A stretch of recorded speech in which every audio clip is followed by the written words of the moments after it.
Long Island, New York. A thin strip of parkway runs beside the dunes. Saltgrass on one side, the Atlantic on the other. It looks like nothing. That's the point. September 2010. A police officer and a cadaver dog are working the brush along Ocean Parkway, searching for a missing woman named Shannon Gilbert. The dog stops. It won't move forward.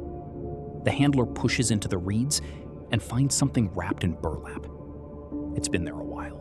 Within days, 3 more sets of remains turn up within a quarter mile of the first. 4 women, all young, all believed to have worked as escorts, advertising online, all strangled, all dumped along the same stretch of highway, so close together that investigators start calling them the Gilgo Four. Here's what caught my attention going through the case files. At this point, in 2010, police have 4 bodies and almost nothing else. No murder weapon, no fingerprints, no DNA hit. Just a pattern. Women who worked alone, who advertised on Craigslist, who could vanish for weeks before anyone reported them missing. Whoever did this understood exactly who wouldn't be looked for right away. Before we go any further, if you're new here, subscribe, hit the bell, and drop a comment with where you're watching from. I go through actual court filings and investigative record for every case on this channel, not tabloid recaps. Now, back to the parkway, because it's about to get a lot stranger. By the end of that year, the total count of remains found in the area reaches 10, spanning victims going back over a decade. But almost none of them get solved. And for the next 12 years, this case sits. To understand how somebody could operate undetected for that long, in that specific place, we need to go back before 2010, to how these women ended up on that road in the first place, and why nobody was connecting the dots. The earliest known victim, investigators later determine, dates back to 1993, a woman named Sandra Costilla, her remains not identified for decades. Between then and 2010, at least 7 more women disappear under similar circumstances. Independent escorts, working without agencies, meeting clients they found through phone ads, and later, as the internet grows, through websites and message boards. Melissa Barthelemy disappears in July 2009. Her family gets a chilling detail almost nobody outside the case knows about for years. After she vanishes, someone calls her family, taunting them, telling them she's dead, using her own phone. This is where I need to pause, because this detail alone tells you something about who they're looking for. Not just someone capable of killing, but someone who wanted to extend the terror afterward, deliberately, from a distance. Megan Waterman disappears in June 2010. Amber Costello in September of that same year. Maureen Brainerd Barnes back in 2007. All 4 are found within that same short stretch near Gilgo Beach. 2 more women, Jessica Taylor and Valerie Mack, are eventually tied to a second cluster of remains, found further out in the wooded area of Manorville. A woman named Karen Vergata is found in pieces on Fire Island in 1996 and again in 2011. For years, nobody even realizes the 2 discoveries are the same person. The case draws national attention. It's the subject of books, documentaries, true crime podcasts for over a decade. And still, nothing. 3 different Suffolk County district attorneys, 5 different police commissioners pass through office while this case sits open. The running theory for years is that whoever did this must have died, moved away, or been locked up on unrelated charges. Nobody believes he's still out there, still local. In early 2022, a new police commissioner takes over in Suffolk County and does something nobody had really pushed for in a decade. She reopens the file completely and builds a dedicated task force just for Gilgo Beach. One thing stood out to me reading through how they cracked this.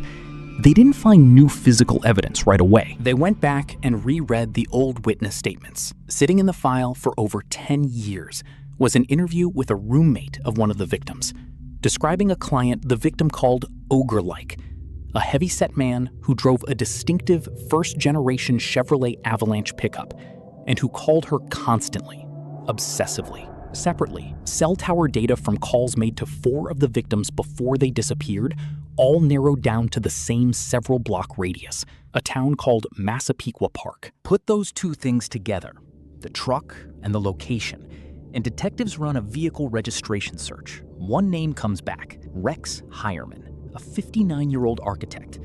Married, 2 adult children, a quiet house on a quiet street, 25 minutes by causeway from where 4 women's bodies were found.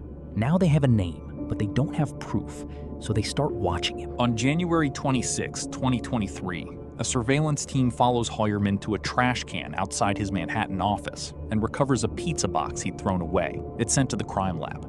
On June 12, 2023, the lab compares mitochondrial DNA from that discarded crust to a male hair recovered from burlap used to restrain Megan Waterman's body back in 2010. The match rules out 99.96% of the North American population. This is where I have to give you the caveat, because his defense fought this hard for years afterward.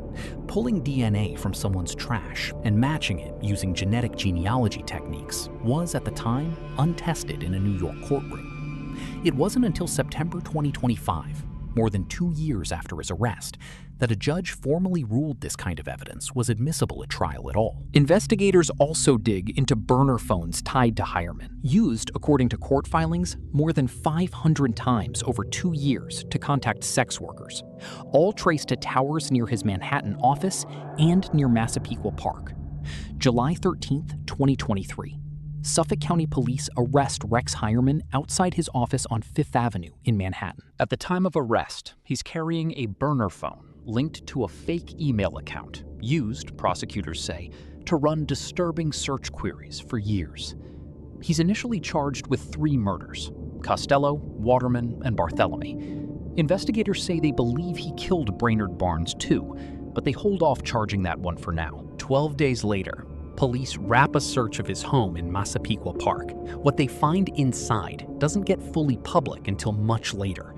A stockpile of firearms, hidden storage, and what prosecutors would go on to call, in their own words, evidence of a man living a completely separate second life under his family's roof. In January 2024, that additional charge finally comes. Heuermann is charged with Brainerd Barnes' murder. This time, after a hair found near her remains is matched genetically to a sample from his own wife. For nearly 3 years, Heuermann fights every piece of this in court. A trial is scheduled for September 2026. It never happens. On April 8th, 2026, Rex Heuermann changes his plea.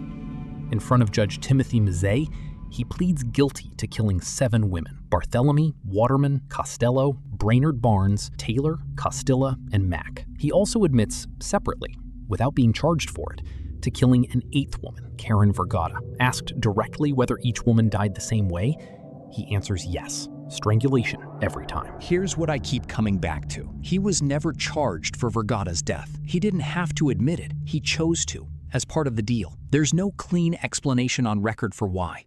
Just that it's in the plea, and prosecutors accepted it. On June 17, 2026, he's sentenced. 13 family members sit in that courtroom. One by one, they speak directly to him. A cousin of victim Jessica Taylor tells him she can't put into words the hatred she feels. Another family member calls him a coward who chose small women because he was weak. Heuermann says almost nothing back. The judge hands down the maximum available: 3 consecutive terms of life without parole, plus 4 consecutive terms of 25 years to life. He'll never leave prison. 33 years, by investigators' own accounting, between his first known victim and his sentencing. 12 of those years spent with his name never once surfacing, while he continued living 25 minutes from where the bodies were found, working, raising a family, walking past the same task force detectives who were, for over a decade, looking everywhere except at him. Some of the victims' families believe there are more women out there they don't know about yet. He hasn't been charged with anything beyond these 8,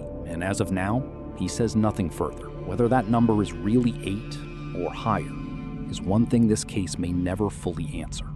If you want more deep dives like this one, subscribe and turn on notifications. New cases go up regularly, and none of them are speculation.